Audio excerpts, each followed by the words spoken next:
Learned helplessness. Learned, acquired, and helplessness, believing actions don't matter. Meaning, after repeated situations where effort doesn't seem to change outcomes, people may stop trying. For example, student studies repeatedly without seeing results and eventually thinks, what's the point? Why am I even studying? The belief becomes my actions, the effort that I'm putting into studying, the hours that I've put in till now. All of that didn't matter. So why would it matter now? My actions don't matter. So misunderstanding that this isn't laziness. Sometimes it's adaptation to repeated discouragement. That's learned helplessness. And we have psychosomatic illness. So psycho, mind, related to mind, and somatic is body, meaning psychological processes contributing to physical symptoms. Important symptoms are real. For example, stress, headaches, stomach pain before presentations, and tension causing body aches. The mind and body constantly interact. There's basically psychological things or fears that lead to physical symptoms that show physically. Now we have schizophrenia. So break the term. Greek roots roughly mean split mind. So huge misconception is it does not mean split personalities. This is a huge misconception. Schizophrenia affects the perception of people, thinking, and interpretation of their reality.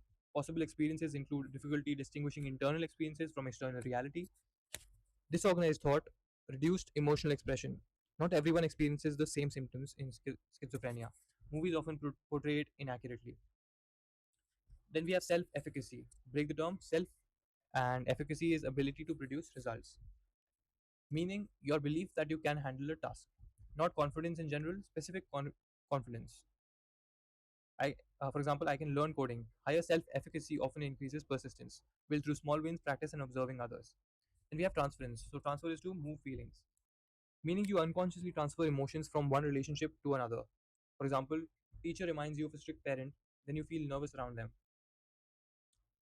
Therapy often studies transference. Daily life may you must have seen boss reminding you of authority figures or friends reminding you of a sibling. Now, hormones and chemical messengers, some of the famous ones. Dopamine is happiness, or serotonin is happy chemical. That's very oversimplified. These chemicals are more like signals helping different systems communicate. So, serotonin associated with mood regulation, satisfaction, appetite, and sleep. Think stability and regulation. Low serotonin is not the sole cause of depression. Misunderstanding is serotonin not equal to happiness. This is a misunderstanding.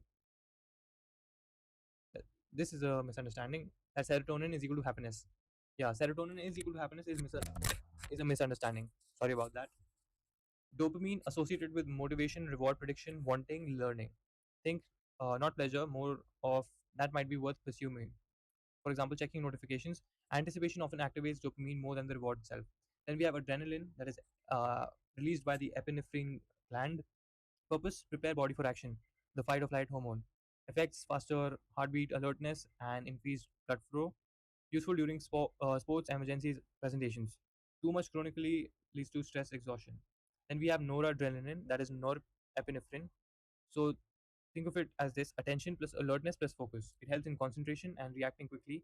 If noradrenaline is too low, we have low alertness. If it's too high, we have high anxiety. Then we have cortisol, that is a stress hormone. Not bad. Functions energy management, waking up, responding to challenge. Problem is chronic elevation. Then we have oxytocin associated with uh, bonding, trust, social connection. Not always the love hormone. It can strengthen in-group feelings too. Then we have endorphins that are the natural pain modulators released during exercise, laughter, and excitement. They reduce discomfort. Then as melatonin, that is the sleep timing hormone, not sleep itself. Signals it's dark, we have to prepare for rest. So one way to usefully